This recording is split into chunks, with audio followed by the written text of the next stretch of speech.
Well, welcome everyone. Hopefully everybody's doing fantastically well today.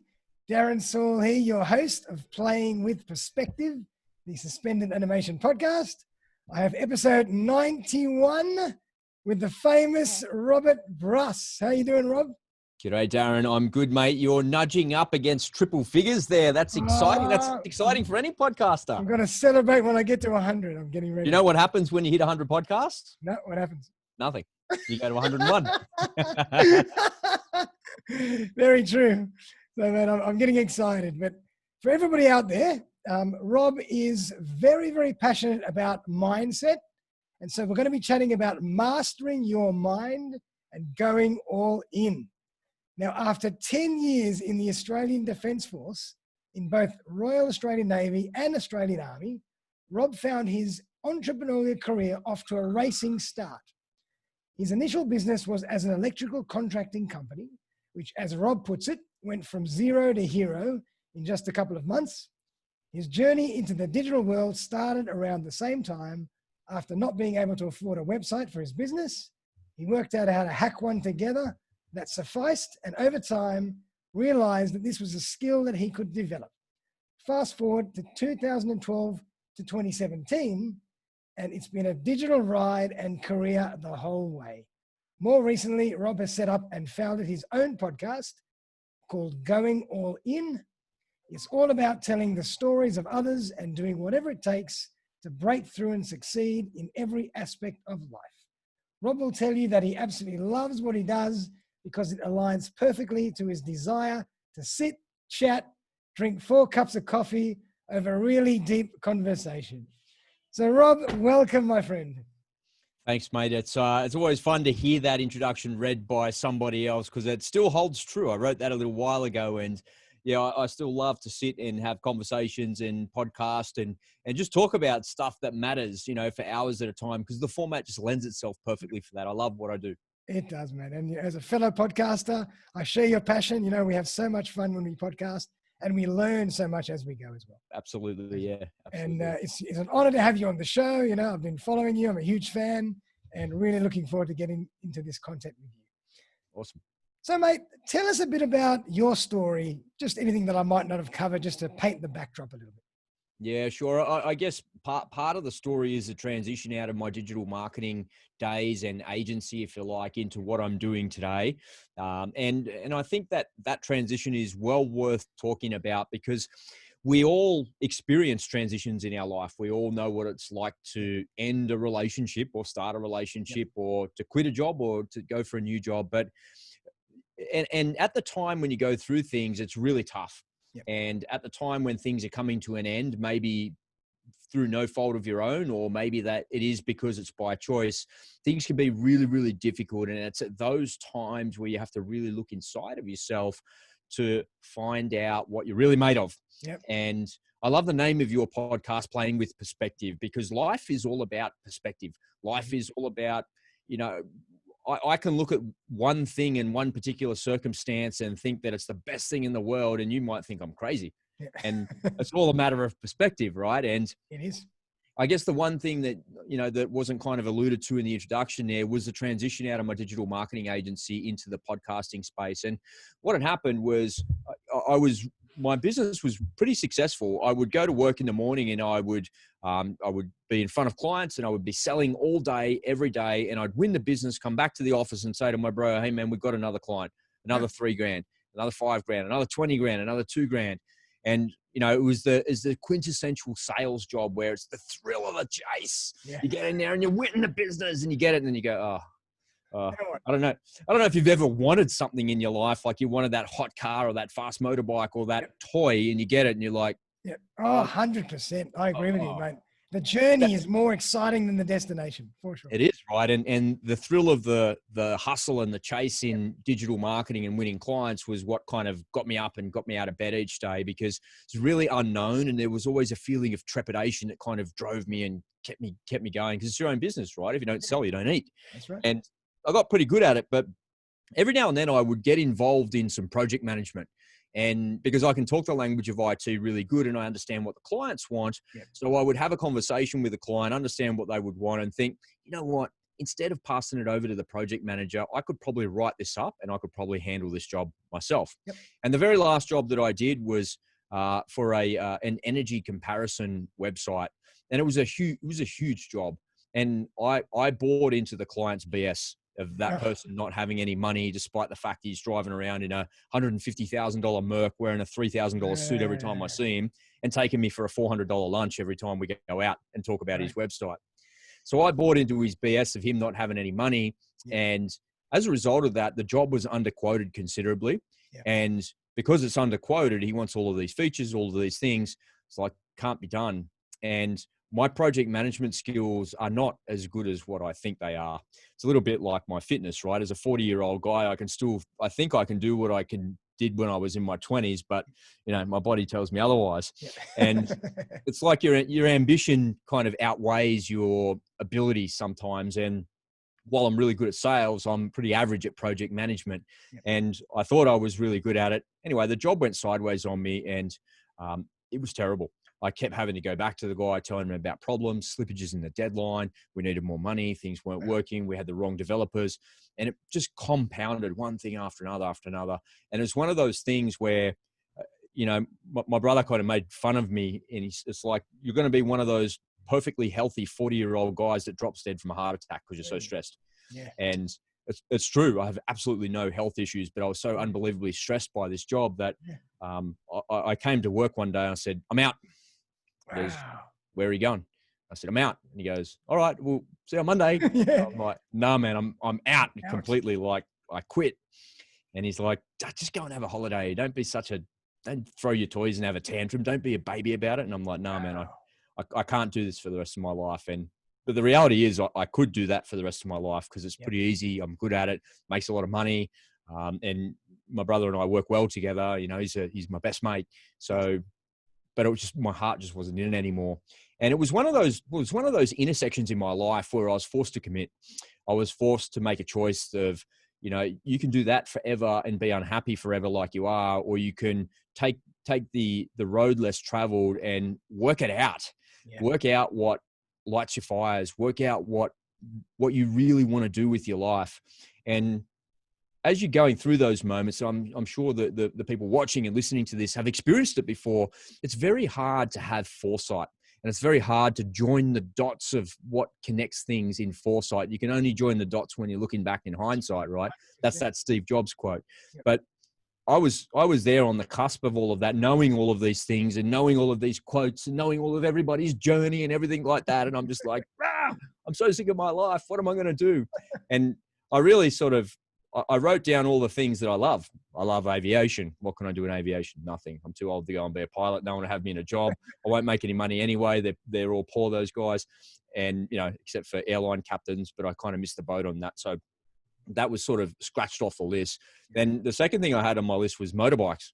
And I thought, what if I love motorbikes, right? I love motorbikes ever since I've got my bike license when I was in my 20s. And I thought, what if I could go and sell bikes? That'd be a cool thing.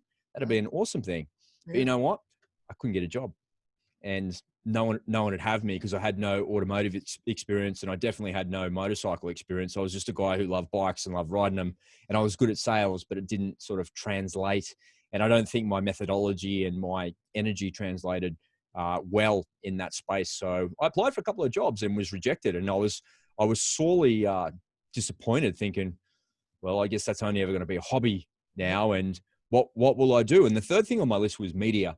I wanted to do more media, and how can I do more media? And it's like, well, I'm not a journalist. I'm not going to uni to get my journalist degree because those people are a dime a dozen and they're all out of work. No one's got a job. It's too competitive here in Australia.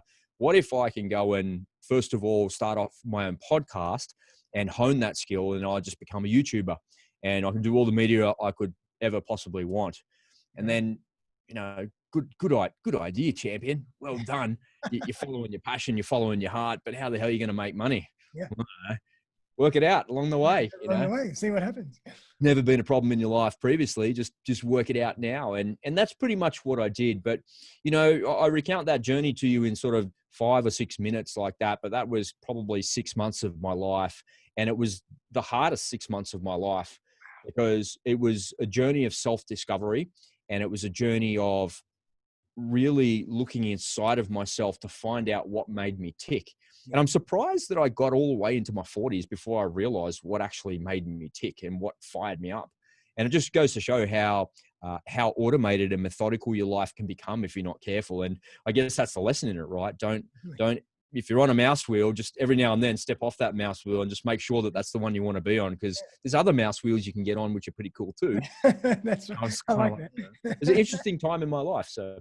Wow. And so how long did you take to really make that decision? I mean, obviously it was thinking, you were thinking about it, it was bubbling. How long did it take for you to say, okay, that's it? With that job, it was one of those things. Straw that broke the camel's back. Yeah, that was it. The job that kept going sideways, and I was buying into this guy's BS about him not having any money. And I wasn't cranky with him. Yeah. Because all he was doing was what a normal person would do, would be to negotiate a price to get the best possible price for the thing that he wanted. And I was just going, yeah, all right, whatever. And I just couldn't be bothered negotiating with him. And I just gave him what he wanted because it was easier than arguing with him, because he was a hard negotiator and I just couldn't be bothered. Yeah. But the fact that he was driving around in that hot car and wearing those fancy clothes and we were eating that fancy food while I was like over here stressed like you wouldn't believe. And again, that wasn't his fault. That was all my fault. But that was like, enough's enough. I just can't do it anymore. And like, I've done some hard things in my life, some really hard things in the military, some really hard things in business. And you wouldn't think that building somebody's website would be the thing that broke me, but it was. Fascinating, isn't it? Like, it was, yeah. You never can tell what's going to be the most stressful for you in life. It's funny. Yeah. You're never really prepared. But I kind of want to get into that because, we're talking about digging deep, really understanding yourself. And I'm very passionate about this stuff. I've always been passionate about this stuff. And I think once you kind of make your journey, or you take a slightly different stage in your journey or a route in your journey, you can do it again and again and again. But the first one, as you say, is the hardest. Oh, yeah. And once you go through that cycle of self-discovery and you really go deep, you discover parts of yourself that you never really knew. Yeah, it's so unbelievably true. And it's a muscle, right? Your mindset is a muscle. And what I used to lose sleep over, now I'm like, oh, whatever, man, I'll do it next week. It doesn't even bother me anymore, right? Because I've seen it all before and I've experienced it all, and it's not really a problem for me. But when you're a little bit lost in your life and you're not sure what you want to do, and in this COVID time, in this pandemic time that we're all going through now, I think a lot of people would be able to relate to that, where your job's on the line or your employment has ceased and you don't know what's actually going to happen, and you're sort of faced with some decisions. I know a lot of people in aviation and a lot of pilots, particularly because I worked a bit in that space for a while, and those folks are out of work. Men and women in their late 40s, early 50s, some in their mid 50s who are, have been flying their entire adult lives, their entire careers, suddenly don't have a job, and there's no foreseeable job within the next 6 to 18 months. So what are they going to do? Your savings are only going to get you so far. JobKeeper's not really a thing. That's right. What do you do? How do you shift? And I was talking to a mate of mine the other day, and he said that he's gone back to university to study a law degree. Wow. And I'm like, man, you're not doing things by halves, are you? Surely there's something else that you could do. But that's that was his ticket, right? If I go and get a bit more education, then I think that I'll be more employable later down the track. Yeah. I think when you're faced with really tough decisions, like we all are, it's part of the human experience. You develop that emotional muscle and you develop tools yourself to actually make it work. And I've spent the last couple of years really talking to people about that and having conversations on my podcast and in YouTube about those particular things. And it's been a fascinating ride. And when I kicked off, I wrote down a list of 100 people that I wanted to interview. Wow. And they weren't just individuals. Many of them were individuals, like people that I wanted to speak to. But some of them were about a theme. I wanted to talk to somebody about PTSD. I wanted to tell more war stories. I wanted to tell more health-related stories. I wanted to talk to cancer survivors or an amputee or something like that. And I managed to tick all of those boxes. And it's really amazing the diverse range of ways that people handle stuff. But the common denominator amongst all of that is that people know that struggle is part of the human experience. Yep. And how you handle that determines really the outcome of your life. But there's some common themes there as well. You know, a lot of people that struggle hard and have broken through have got a mindset that doesn't let them down. What it doesn't do is they use adversity as fuel to move forward and to continue moving forward. And that's fascinating to me. It's fascinating to see how people do that and to learn from those experiences as well. Yeah, me too. I love that too. I love that analogy of using fear and adversity and challenge and tough situation as a fuel to drive you through. I think there's a great quote by Winston Churchill. He said, let me just try and remember it. It's like when you're in trouble, when things are tough or something, keep going. I can't think of that quote, but when you're in, anyway, it doesn't matter. But the interesting part about those quotes and you know, it's easy for us to sit here and say, use your fears as your fuel and go all in and go for it and do all those things. And it's easy to say that, but when you're faced with a situation like, hey man, I've been laid off work, you know, I've been doing the same thing for the last 30 years and I'm not really employable anywhere else. What the hell am I going to do with my life? I've got another 15 years of work ahead of me. I've got kids, families, responsibilities, bills, investments, all of these things. And it's scary. And you can't really use fear as your fuel to do that. What you need is you need a bit of structure around that. And you need a way to channel that emotion and to take that feeling that you have and those feelings that you have consistently and push them to a place where it actually serves you and it doesn't cripple you, because it's pretty easy to go over in the corner and ignore it all and go and cry on your pillow. And I've wanted to do that many times, and I've done that many times in my life as well, but it doesn't serve you and it doesn't get you anywhere. Well, let's chat about that. I mean, let's chat about that structure and what that means to you. How did you discover it? How do you teach that? I'd love to know more about that.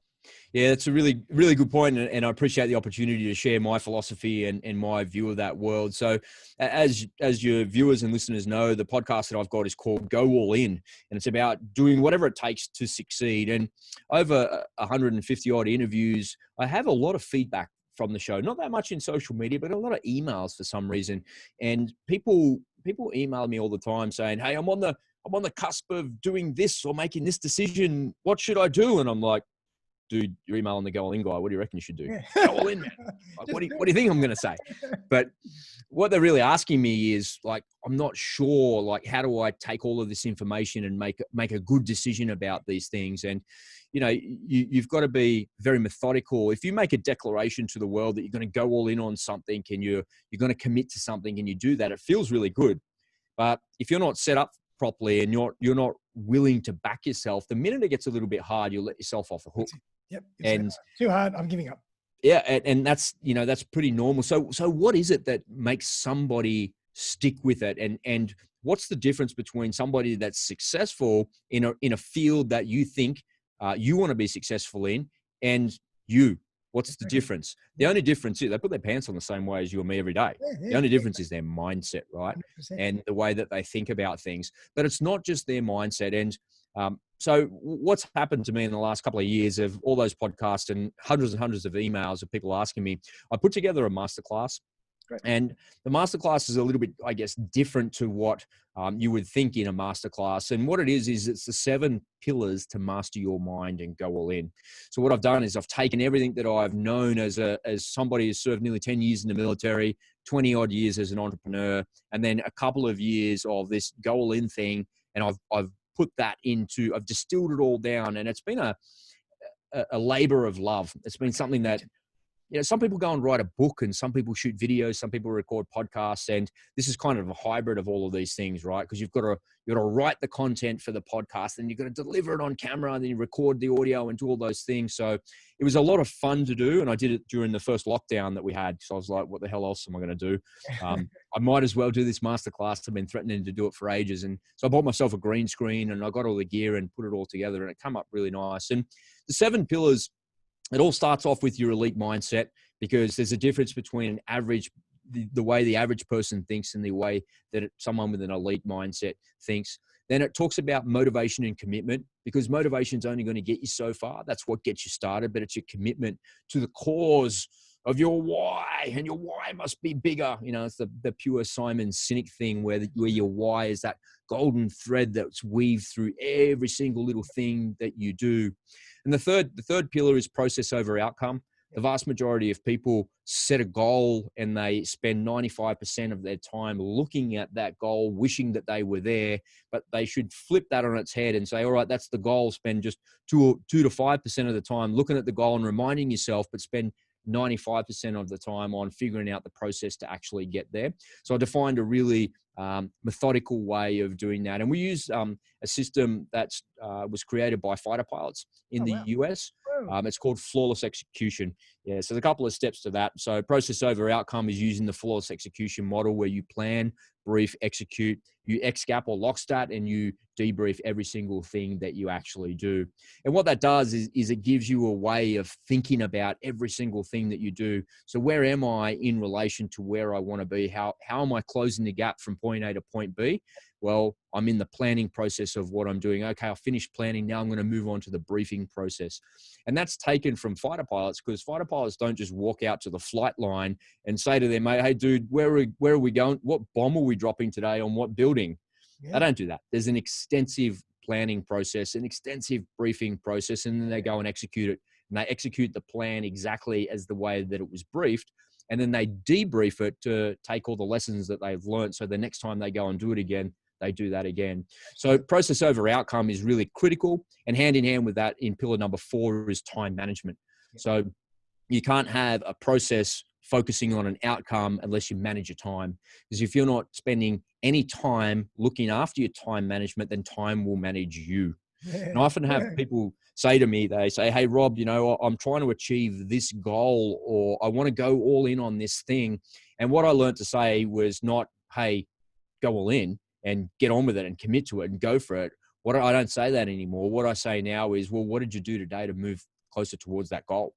And people often go, oh, well, I did this or I did that. And all right, the next question out of my mouth is always, well, show me your calendar. What does your calendar look like? Have you broken down your day into 30-minute or 60-minute blocks? And is every block during those waking hours committed to something? Because if you're not managing your time at a micro level like that, then time is going to manage you. And it's a really, really hard thing to do. It's a hard habit to get into. But if you look at the most successful people in the world, they're the folks that manage their time in 15-minute blocks. Wow. I mean, and these days, even more and more than ever before, you have to, because the world's getting more crazy, more noisy. It's a digital world. There's so much information. We're bombarded with messages. If we don't manage our time, we are lost. Yeah, distraction is a huge thing. You know, the average number of times somebody touches their mobile phone in an hour at work is 168 times. Whoa, so that's you looking at your phone, touching your phone. You know, you might type a text, you might scroll, you might look at a Facebook message or something like that.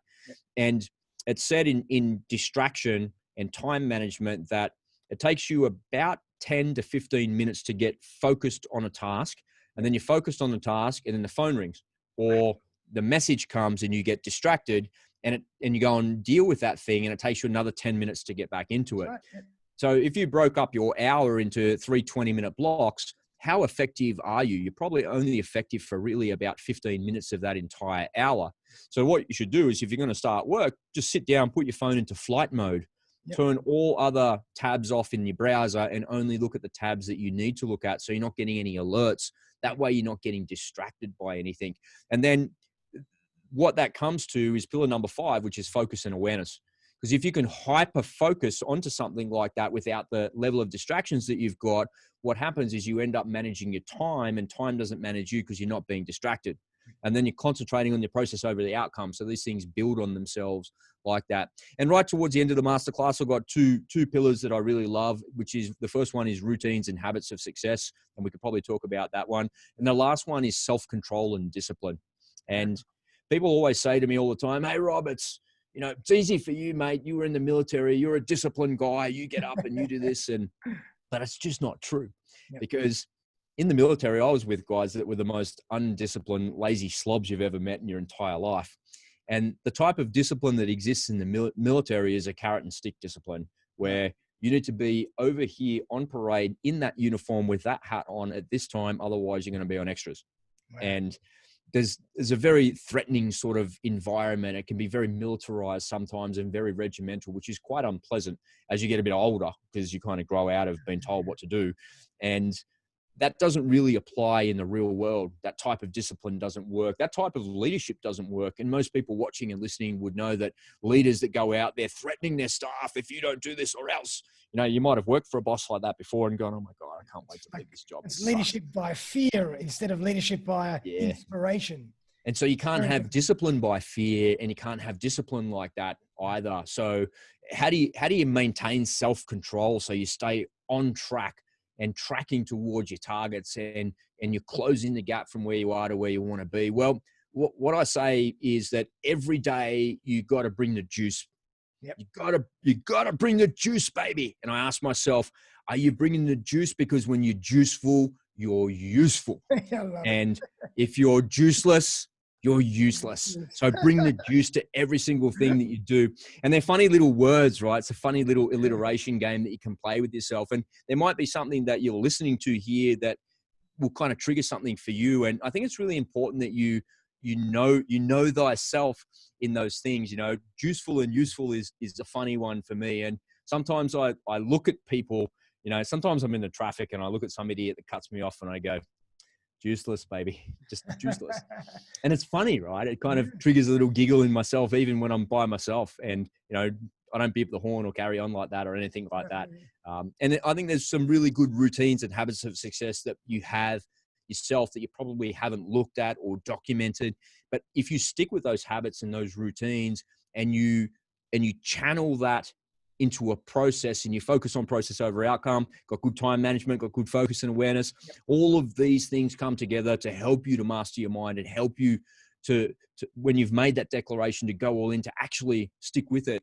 Because the minute it gets hard, you don't want to let yourself off the hook and go back to your old life. You got to be that new version of yourself to keep moving forward and keep achieving the things you want to achieve. And so, in other words, all those lessons together, that whole routine together, keeps you juiceful. Is that a good way to put it? Yeah. Because when you're juiceful, you're useful. It's as simple as that, right? You know? Yeah, because I mean, it seems quite simple. Oh, I've lost my drive. I've lost my motivation. How do I get it back? But it's not that simple. You need a whole process behind you and a whole routine behind you to allow you to make sure that you bring the goods every single day. And that's what your program is talking about. And it's got to be simple. It's got to be simple, and you got to be able to execute on it immediately. There can't be a delay. And you know, whenever you're learning something like this, you're learning new skills like these, you're like, oh my God, this is like, does this apply to me? Does this fit into my life? And the short answer is yes. Because if you use the flawless execution model on everything, if that was the only thing that you did, use the flawless execution model, plan, brief, execute, lock stat, which means location and status. Where are you in relation to where you said you were going to be? And then debrief everything that you do when you're finished. If you use that cycle of flawless execution in every single thing that you do, you'll achieve 100% more than what you're currently doing now. Because I can pretty much guarantee that now when you sit down to manage your emails or to edit some photography or edit some videos or to do something, you're not planning, you're not briefing, you're just going straight to the execution phase. And you're not working out where you are in relation to where you want to be because you didn't plan it properly. Yep, and that's what happens when you end up on a mouse wheel of automation like that. And the experience that we've all had of going to work and, man, where did the day go? My God, it's like 5:30. Yeah, and then you finish work for the day and you're like, I feel like I did nothing all day. I don't feel it was productive. And that's a really good point, because like I think a lot of people tend to fall down in the debriefing phase as well, in the reflecting phase. Yeah. We all do our stuff. We get excited. We do what we got to do. But then we don't take a minute or so to say, now, did that work? And if it didn't work, how can we do it better next time? I think that a lot of the learning is in that phase. And a lot of times we forget to do that. Yeah, absolutely. You know, I think one of the key points I wanted to raise here with your audience is a great book out there by a fellow named Stanley McChrystal, and he was the general in charge of special operations in the war in Iraq and Afghanistan. He was the one that did the surge in Afghanistan. They made a Netflix movie about him called War wow. Machine, which is pretty funny. It's Brad Pitt's in it and Yeah, I plays know the that guy. movie. Pretty funny. And so that's based on Stanley McChrystal. It's a bit of fiction, a bit of humor in there as well. But anyway, he wrote a book called Team of Teams. Yep. And in Team of Teams, he talks about how the American military got their butts kicked by Al-Qaeda in Iraq, and they couldn't work out why. And ultimately, without going into the long-winded version of it, what happened is the American military was designed to go up against the Russian military in NATO on the plains of Europe in a big tank battle in a nuclear war. Yeah. And here they were in some country that they never intended to be in Iraq, that is, and they were fighting an enemy with weapons from the 1970s and were losing. Yeah. And it's like, what the hell? How can the American military war machine be losing? And he's really good in that book at talking about how they manage the American military. And what it was not a firepower problem or a weapon system problem or even a people problem. What it was the way that they managed their teams. And when you look at the way that teams are managed these days, and it's really more, in my view, it's more applicable than at any time in history because of COVID, because of lockdowns, because of the way business is changing and the way things are evolving, that once upon a time, the things that made businesses successful were productivity. Yeah. And so if I can be more productive and I can reduce my costs, lower my cost base, get people to do more with the same or more with less, I can make more revenue, I can make more margin. But actually, that was the version, the old school version of management that the US military were using, which was causing them to lose. Wow. And the reason that this is important is because it applies across every spectrum of our society, not just in the military. And it's not really a military story, it's a management story, which is kind of cool because he's a general, right? So it's from that level. So the thing that made a difference, and the reason they were getting their butts kicked, was because the enemy were more adaptable. Yep. So that word adaptability, I think, is key. That's going to be a key driver as we move forward out of COVID. And if you are watching this or listening to this, I would ask you to reflect on that word for yourself. How adaptable are you? Yeah. And is what you're doing right now going to serve you in 2021, in a year's time, in 6 months' time, at the end of the year, as we go into our summer break and holidays? Is your level of adaptability at a point that's going to help you to keep pushing forward and keep moving? And what do I mean by that? Well, if you can't pivot and move and change and do things new really, really quickly, you're just going to be left behind. Yeah, like you've got to be agile. You've got to be flexible. You've got to be able to pick up and leave and change strategy mid-tack. That's the only way to survive these days. And you've got to be able to do that in a way that is meaningful, that whilst being adaptable is very disruptive, and your ability to change tack and move and pivot and to do that on a 20-cent piece is something that can be really empowering. It can be really useful, but it can also be very damaging at the same time. It's a double-edged sword, right? Because if you look at a market and you're making an assessment that, hey, we need to be more adaptable, we need to pivot over there, we need to do that, I need to introduce these new products and services, you get on a roll and it gets all very exciting and it's all, and then you forget what you're doing over here that's actually still working. Yeah. So you be careful with that adaptability, and you got to be careful in the way that you execute and you implement on it as well. But I really think that, people are always talking about, oh, what's the new normal? What's the new normal? I think the new normal right now is adaptability, because that's been shown time and again with many small businesses right now, particularly in Victoria. They've had to adapt. Some of them have just had to go into complete hibernation. And I know many businesses that have had to do that, which is really sad and unfortunate. Many won't come out of hibernation, but what that does is presents enormous opportunities for the people that are not. Yeah, and another really good point, to your point exactly, is to change your mind is a strength. If you've analyzed the situation and you've realized that now is the time to pivot or to do something slightly in a different way, that's a strength. Don't just stick to what you've always done because you feel like you're going to be judged incorrectly if you change your mind. It's a good thing as long as you've done the analysis and it's a viable process. Politicians are really good at describing the way that they change their mind. And, a journalist will grill them and say, hey, last week you said that. And the politician, the standard media response in their media training through their talking points is to say, well, look, that is true. I definitely did say that. But in light of the new information, I've made a new decision. That was last week. It's now this week. Yeah. Exactly. And it's actually a pretty good motto to live by, because you can change your mind. And in light of the new information, it's not going to hurt anybody. It's all good. Absolutely. I used to be the opposite. I used to always have my mind set on something and think, oh, I can't change my mind now because I've said to everybody I'm doing this, or I can't even, tell that to myself. But now I'm the opposite. And I'm saying, no problem. Bang, bang, bang, bang, bang. And I find that it's quite liberating. It is, absolutely. I would agree with that for sure. So Rob, I've always been fascinated by the armed forces, et cetera, et cetera. And obviously you mentioned that, there's a bit of a carrot and stick approach to motivation, but what were some of the things that you learned that instilled, the strengths that you have now from your time in the military? I'd love to know a bit more about that. Well, when I was in the Navy, my job was as a combat systems operator. And if you've ever seen the movie The Hunt for Red October with Sean Connery, so that's a Tom Clancy book.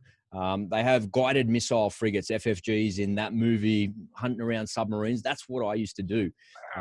So one of the skills that I learned there was to play really old school 1970s video games, because that's what the gear was. And it's fun, moving warships and planes and helicopters around on a chessboard and trying to work out what's going on there. And looking back on it, from today's technology and today's perspective, it's kind of laughable what we used to do. And it's amazing that no wars ever happened, because I wonder how long we would have lasted in a real shooting war, against a proper Navy. But I guess they had the same sort of gear as well. So this probably wouldn't have been that bad. But, in the Army, in the infantry, you don't really have any skills that translate into civilian life. Right. Running around with a gun, stacking up on a door and clearing buildings, or, engaging enemy troops in the open on the battlefield at 400 meters away is not really a skill set that lends itself to anything in civilian life. You can't really take that to the supermarket, can you? Well, you can take the mentality there. You just can't take the weapons, because you're going to end up in jail, right? And luckily we don't have that in our society. People ask that all the time, and it's a really good question. And I've pondered that a lot. And over time, I've developed an answer for that question. And the thing that the military taught me was how to learn. Because in the military, you just do so many courses, and you never really master a skill, because every job that you're in, you're kind of in that job because of your experience and your rank. And as you move up in a rank, or you get more experience, you move away from that job. And you move away from that job thinking, I never quite got there. I was about 96% there. Well, that's at least how I felt. I never quite got there with shooting. I was pretty good at it. I was pretty good with a machine gun. I was pretty good with a rifle, but I was terrible with a pistol. But we never did much with that, and I never quite got there. And I always feel, I was pretty good at parachuting, a couple hundred jumps, but I'm sort of safe, but I'm never quite there. And just reflecting on that, the skill set that I learned was the ability to learn, because you get chucked into these courses, the most random things that you could ever possibly think of. And they're so out of context to everyday normal life, when they only apply to the military or a warship. And, how do you get people into a data link, and what does this all look like? There's 25 warships in a data link, and I'm in charge of this, and I'm in charge. It's like the most abstract, obscure thing that you've ever thought of. And it has context for the job that you're doing. But then the minute you step away from that console, or you step away from the ops room, or you step away from the range, you're like, what does that even mean in my life?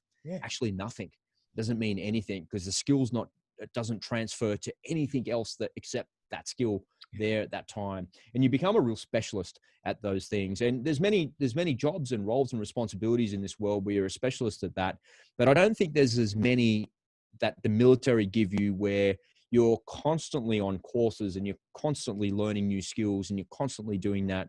And that goes to adaptability. Yep. And I think a lot of people that leave the military become very successful entrepreneurs. Yes. And that's partly because of their ability to learn really quickly and to retain it and to apply it, and then to adapt and pivot as they need to, because that's the fundamental skill set that you learn, particularly as an infantry soldier. That's a real fundamental skill that you learn. And because you've had the experience of having to do so many courses and learning so much so quickly, you have the confidence built up over time that whatever life throws at you, you'll find a way to get over it. You know, you'll manage, you can learn something new if you have to. So I think when you have that confidence, that also feeds into your mindset. It definitely does. So many times before. Yeah, it definitely doesn't mean that I don't have a sense of trepidation though, Sure. because I still have those same fears as everybody else. Although I appear fearless, like, man, he's just going for it. He's just doing it. I'm just as like apprehensive and have just as much trepidation as everybody else.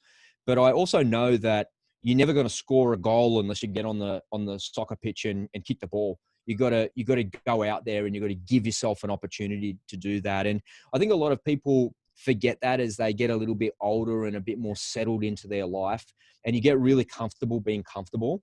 And I think the other skill set that you learn pretty well, and it doesn't matter what branch or core of the military you come from, is you learn to be uncomfortable. And whether that's physically because you're cold, wet, tired, hungry, whatever, or at work because you never quite get it and there's always someone like breathing down your neck about it. I can't quite get there. You're used to being uncomfortable. And in the civilian world, it's like, there's nothing very uncomfortable at all. That I certainly not. I live in a bubble. I created a bubble for myself, and I never put myself in those positions where I need to be uncomfortable. But I definitely test myself.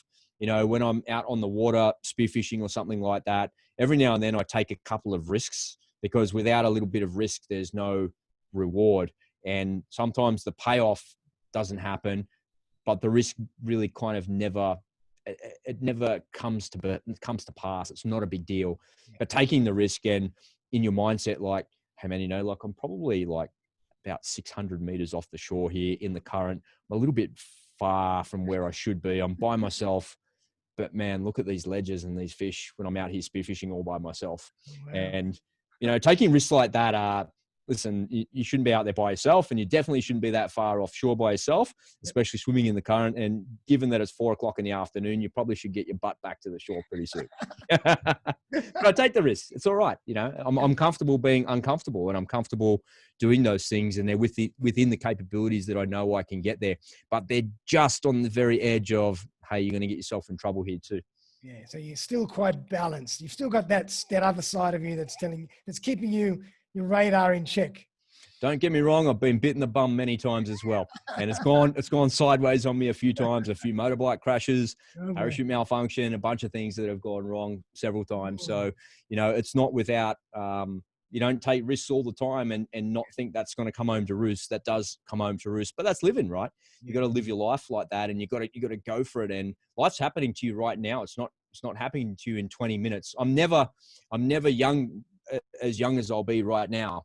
This is as young as I'm ever going to be. And this is happening to me right now, you know, and I try and live by that philosophy, because I've had a few near-death experiences. Well, in fact, this is life number 9 that I'm on now. So I better bloody well make the most of the last one. My God. And mate, and how's the podcasting going? I mean, how many episodes you've done, and what have you got lined up for the next few months? Yeah, that's a great question. Appreciate the opportunity to share a little bit about that. Podcasting is as fun as ever. It's really good. I'm clocking 130 something. I think there's about another 20 in production. I freelance for a couple of other podcasts as well, which is a lot of fun. I like that because I get to talk about different topics and more diverse ranges and stuff like that as well. I think I'm going to change the format of the show once I hit up against 150 episodes. Yeah, I'm going to increase the production value of it. I'm going to do it a little bit differently. I'm going to ask the questions differently, and I'm going to execute on the information a bit better as well. And I think what that will do is it sort of lends itself to being able to be sliced and diced a little bit differently for social media. So the content that I produce in social media is not necessarily the long form content of an hour's podcast, but it could be sort of 6 minutes of a question and answer, and then boom, that goes out there. And, you know, you record an hour or 90 minutes of a podcast and you get lots of content when you do that in that process as well. So yeah, looking forward to doing that and just exploring a little bit more creativity. And in the process of doing that, what I've been doing is listening to a whole bunch of new podcasts that I haven't heard before, and then revisiting a bunch of old ones as well. And it's good to go and listen to those things and get a bit more diversity. I've been trying to listen to a bit more feminine stuff. Been listening to a lot of girls talk about relationships, which is a lot of fun. There's always something to be learned in those shows, and the way that they deliver their content, the way they ask their questions. Because I'm really aware that my show is very sort of masculine. It's a masculine topic, and I'm a masculine sort of guy. Yep. And although I have a lot of female fans of the show, and I get a lot of messages from females as well, I want to work out how I can kind of communicate in that space a little bit more. And I think part of that process is just listening to some other women who do it really well. And there's a lot to be learned. The great thing about podcasting is you're always learning, because every now and then I hear something and I'm like, wow, that's a good format. I'm gonna emulate that. Or wow, what a great question! What a great podcasting question! And it's a constant process of growth, which I absolutely love.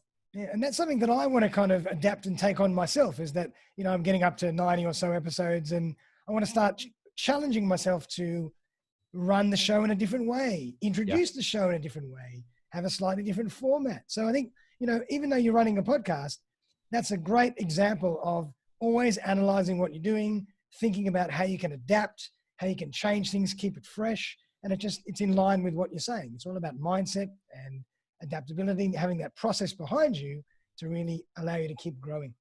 It also goes to the very heart of setting goals for your podcasting as well. Particularly, you asked about what sort of guests have I got coming up. Yeah. What I've done is I've got a large network of podcasters, in fact. So what part of my business is helping people get booked onto other people's podcasts. That's what I do.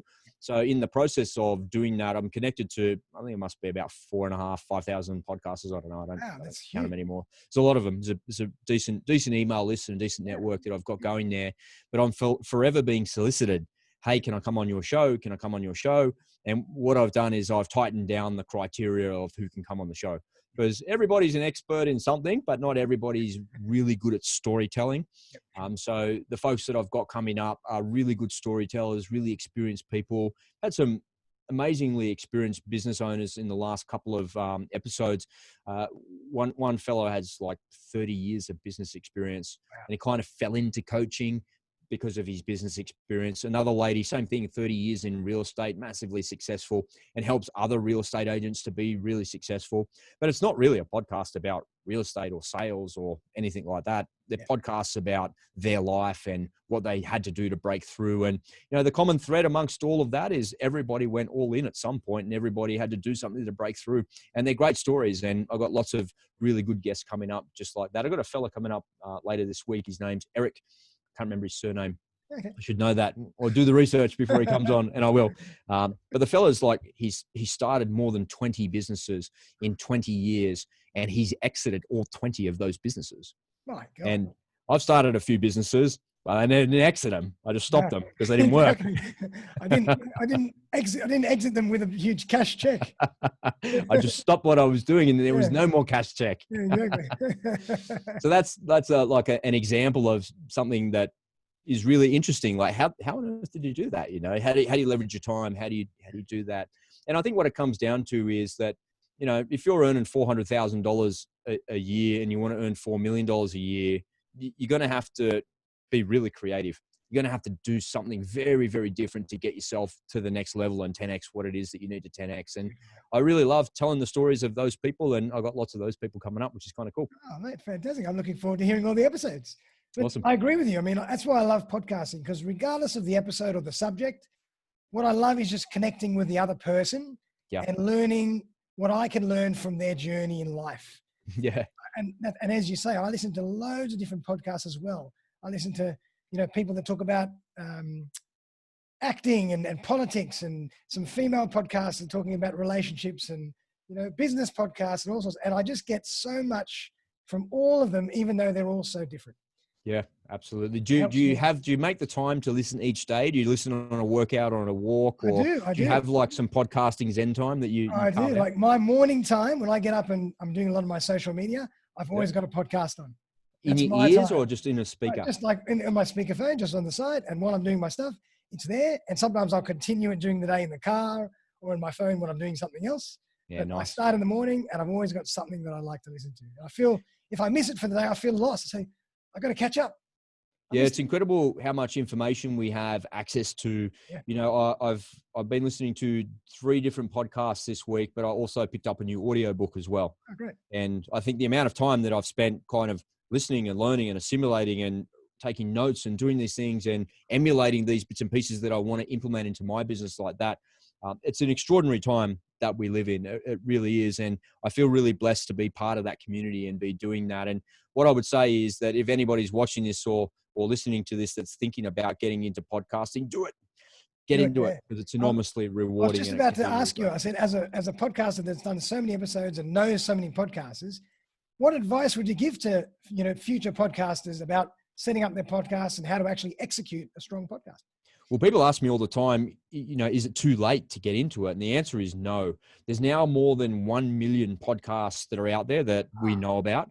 And it's really hard to get the numbers because it's not aggregated like it is in Google, because Spotify is different to iTunes, is different to iHeartRadio. They're all, your RSS feed plugs into all of these different things, but there's no one way to pull the analytics together and to really know. But what we do know from iTunes is there's more than 1 million shows.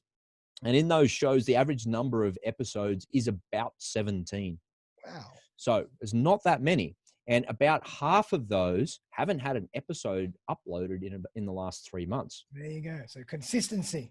So what it means is there's actually only 500,000 live shows with only about 15 to 20 episodes. Yeah. So if you think that podcasting is, I missed the boat, I can't get into it, the answer to that question is no, you haven't. There's plenty of time to get into it. Definitely. Because the vast majority of people that get into it don't stick with it. So you, with your 97 episodes there, Darren, you're like well ahead of the average. You're well ahead of the curve. And kudos to you, man, for sticking with it and going for it like that. Yeah. And what I would say is if someone was considering to start a podcast, the number one tip that I would give to them there, and I've helped a bunch of people launch their own shows as well. That's part of the service that I offer as well, which is a lot of fun.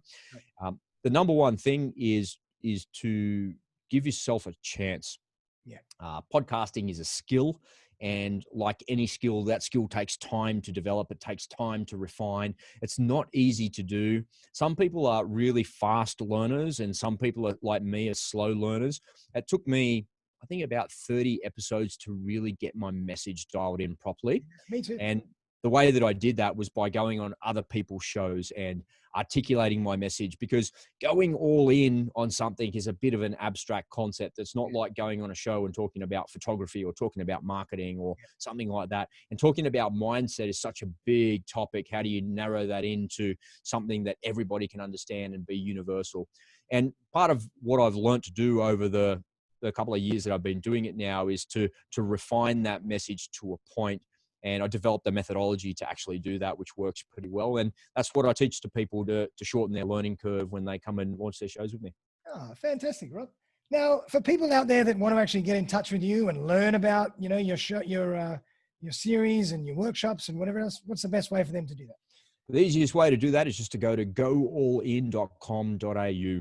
And check it out there, and everything's there. The masterclass is there. If you want to get booked on a show, you can. And if you want to kick off your own podcast and find out some more about that, you can book an appointment and come and say hi on a Zoom call just like this. Awesome. Well, mate, thank you so much. It's been a fantastic conversation.